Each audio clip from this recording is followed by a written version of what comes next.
Halo guys, kembali lagi bersama kami kelompok 1. Kami akan presentasikan hasil dari materi Project JIDAI, A Cloud of Controversy. Sebelumnya kita perkenalan dulu ya.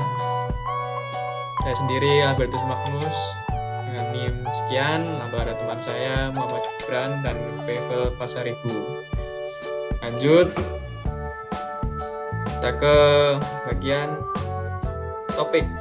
Nah, topik yang pertama adalah apa itu Project JIDAI. Lalu kita lanjut topik yang kedua, mengapa bisa menjadi kontroversi. Lalu yang ketiga ada pertanyaan tentang studi kasus. Oke, kita masuk ke topik yang pertama. Tapi sebelumnya, apa sih kepanjangan dari JIDAI?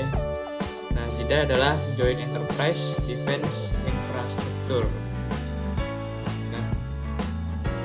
Proyek JIDAI adalah rencana Departemen Pertahanan Amerika Serikat untuk memodernkan infrastruktur IT sehingga karyawan, pejabat, dan tentara berada di garis depan dapat mengakses data dengan cepat perusahaan modern. Nah, proyek JIDAI bertujuan untuk menciptakan infrastruktur cloud terpadu di seluruh Departemen Pertahanan yang akan mempercepat aliran data dan analisis untuk memerangi pasukan. Rencana baru ini adalah bagian dari gerakan yang lebih besar menuju menggantikan sistem militer dan jaringan spesifik cabang dengan model perusahaan yang lebih efisien dan mudah dikendalikan. Lanjut untuk ke topik yang kedua. Mengapa proyek JIDAI itu bisa menjadi kontroversi? Pertama, pada 26 Juli 2018, DoD atau Department of Defense Amerika Serikat mengajukan permintaan untuk proposal program cloud pertahanan perusahaan gabungan atau JIDAI sendiri. Nah, program ini memerlukan kontrak $10 miliar Amerika Serikat untuk satu perusahaan komputasi cloud yang akan berfungsi sebagai penyedia komputasi awan eksklusif untuk Departemen Pertahanan Amerika Serikat. Departemen Pertahanan telah menghabiskan $10 miliar Amerika Serikat untuk mencoba membuat sistem ini. Tapi apa yang diinginkan dan dibutuhkan oleh Departemen Pertahanan adalah sebuah cloud yang luas dan mendukung pembuatan keputusan modern dan memberikan hubungan seluruh dunia untuk operasi Department of Defense sendiri. Nah, kontrak JIDAI ini adalah pusat dari upaya Pentagon untuk memodernisasi teknologi. Nah, kontrak ini tuh berisi 10 tahun ya jangka waktunya yang diprakarsai atau dimulai dengan adanya pertikaian atau perebutan kekuasaan antara Amazon, Microsoft, Oracle, IBM, dan Google untuk sistem komputasi cloud militer. Nah, lalu pada akhirnya Google putus asa karena mengambil kontrak ini pada bulan Oktober 2018 tanpa mengajukan tawaran resmi dan mengklaim bahwa pekerjaan militer bertentangan dengan prinsip perusahaan yang melarang penggunaan kecerdasan buatan dalam persenjataan. Lalu Oracle, IBM, dan Microsoft menyatakan juga bahwa Department of Defense tidak seharusnya menggunakan satu vendor cloud saja untuk program JIDAI ini, dan beberapa ahli telah didukung oleh mereka. Banyak perusahaan menggunakan banyak vendor cloud karena itu lebih aman. Lalu menurut Leigh Madden, manajer umum Microsoft untuk keamanan nasional, menyatakan bahwa perusahaannya ingin memenangkan kontrak tersebut, tetapi 80% perusahaan menggunakan banyak vendor cloud. Dan pakar lain telah menunjukkan bahwa penyebaran satu cloud bertentangan dengan praktek dan tren industri yang sudah mapan di pasar komersial. Dan mereka percaya bahwa kontrak besar seperti ini tidak boleh diberikan kepada perusahaan tunggal saja.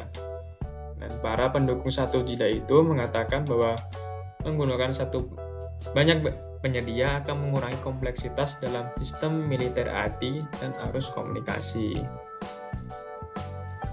Sedangkan kelompok komando cloud Pentagon menggambarkan proses akuisisi untuk migrasi cloud besar-besaran yang akan merentang di seluruh infrastruktur Department of Defense, terutama berfokus pada infrastruktur saat melayani infrastruktur as a service atau IaaS dan platform as a service atau PaaS.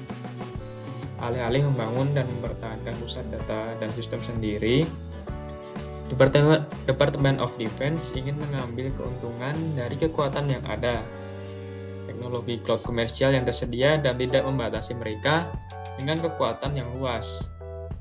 Tapi, Department of Defense ingin tetap sejalan dengan industri dan dapat mengambil keuntungan dari solusi perangkat lunak komersial terbaru ini. Peraturan akuisisi Pentagon di masa lalu berfungsi sebagai hambatan terhadap inovasi.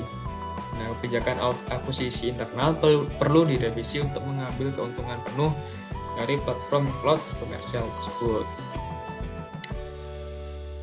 Oke, kita lanjut untuk ke topik yang ketiga adalah pertanyaan untuk studi kasus.